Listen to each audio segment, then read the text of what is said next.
Cukup lama cinta kita bina, cukup lama.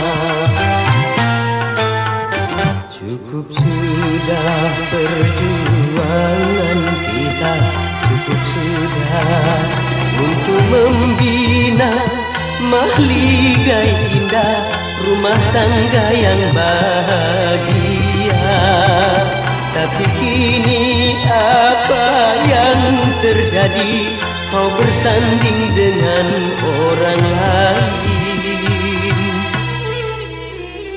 Tak kusangka engkau tak setia, tak kusangka. Tak kuduga begini akhirnya, tak kuduga.